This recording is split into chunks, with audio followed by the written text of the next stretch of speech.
இது கருணாநிதி ஆட்சி வேணும்ட்டு ஏன் கேட்க மாட்டேங்கிறாங்க, ஏன்னா அது கொடுக்க முடியாது கஷ்டம் அப்படின்ற மாதிரி சொன்னீங்க.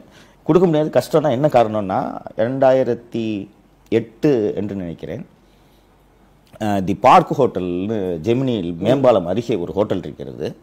முதல் நாள் இரவு அங்கே இருக்கக்கூடிய லெதர் என்ற அந்த பாரில் உதயநிதியும் நண்பர்களும் போயிருக்காங்க. அங்கே உள்ள ஏதோ தகராறு நடந்திருக்கு. 2008 திமுக ஆட்சி. ஓகே, தகராறு நடக்குது. தகராறு நடந்த உடனே அன்னைக்கு தகராறு நடக்கிறது இந்த பணக்கார சர்க்கிளில் மட்டும் தெரியும்.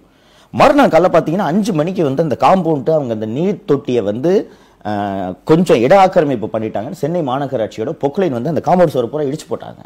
ஓகே, உங்களுக்கு தெரியும், நீங்க பத்திரிகையாளர் உங்களுக்கு சொல்ல வேண்டியது இல்லை. எந்த ஆக்கிரமிப்பு பண்ணாலும் முதல்ல நோட்டீஸ் கொடுப்பாங்க.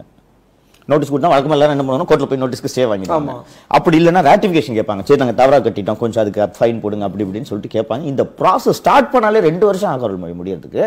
கண்டிப்பா திடீர்னு சரி அந்த பக்கத்தில் யாருமே ஆக்கிரமிப்பு பண்ணலையா அந்த ஹோட்டலில்?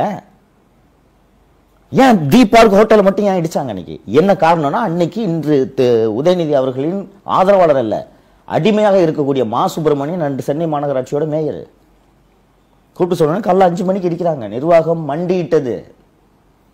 ஜூனியர் மட்டும் இது இன்னொரு சம்பவம் தொடர்பான செய்தி வந்தது.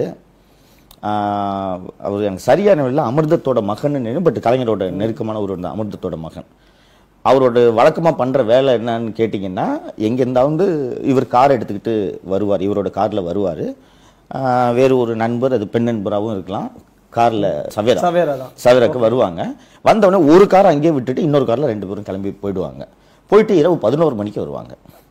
அந்த செக்யூரிட்டி ஒருத்தன் கேட்குறான், இயல்பாக எல்லாரும் கேட்குறது, ஏன் சார் நீங்கள் எங்கேயோ போகிறீங்க, நீங்கள் பாட்டு காரை ஃப்ரீயாக டெய்லி பார்க்கிங் பண்ணிட்டு போகிறீங்க, என்ன நடந்துச்சு தெரியுமா? துப்பாக்கி எடுத்து சுட்டாங்க. துப்பாக்கி எடுத்து சுட்டாங்க. இன்னும் ஜூலியர் அந்த கட்டுரை இருக்கு. நான் போய் பார்த்தேன் நேரா. அந்த துப்பாக்கி அந்த வாட்ச்மேன் மேல படல, தரையில பட்டு அந்த தடம். மறுநாளே போனேன் நான், செய்தி காட்சி மறுநாள். அப்போ எனக்கு காவல்துறை தொடர்புகள்லாம் வந்துருச்சு. இரவோடு இரவா ஜாஃபர் சேட் அப்போ உளவுத்துறை ஐஜியாக இருந்த திரு ஜாஃபர் சேட் அவர்கள் இந்த வாட்ச்மேனை பிரச்சனை பண்ணி, இது எவ்வளவு சீரியஸான விஷயம் பாருங்க. நீ ஒருத்தன் அறையிறது அந்த மாதிரியான எளிதான விஷயம் கிடையாது. துப்பாக்கி எடுத்து ஒரு வாட்ச்மேன் ஏங்க 2000-3000 ரூபாய்க்கு வேலை செஞ்சுட்டு இருப்பாங்க. இன்னொன்று அவங்க முதலாளி கேட்க மாட்டாங்களா, என்ன அவங்க காலையில் காரை விட்டுட்டு பார்க்கிங் மாதிரி யூஸ் பண்ணிட்டு இருக்கான்னு சொல்லிட்டு சவேரா ஹோட்டல் ஓனர் இந்த மேனேஜர் கேட்க மாட்டாங்களா? அதனால கேட்டு துப்பாக்கி எடுத்து சுடுவீங்களா? இதுதாங்க கருணாநிதி ஆட்சி கொடுக்க முடியாது கஷ்டம் சொல்றது. இன்னைக்கு நான் பல தொழிலதிபர்களோட பேசினேன். அவர்கள்ட்ட சொல்றது என்னன்னா, திமுக ஆட்சி தான் எங்களுக்கு பயமா இருக்குங்க அப்படின்றாங்க. இதெல்லாம் சொல்லாதீங்க சார், எல்லா கட்சியும் தான் காசு கேட்பாங்க அப்படின்னு சொன்னா, ஆமாங்க காசு கேட்கறது உண்மை. தேர்தல் செலவுக்கு பணம் கொடுங்கன்னு அதிமுக கேட்பாங்க.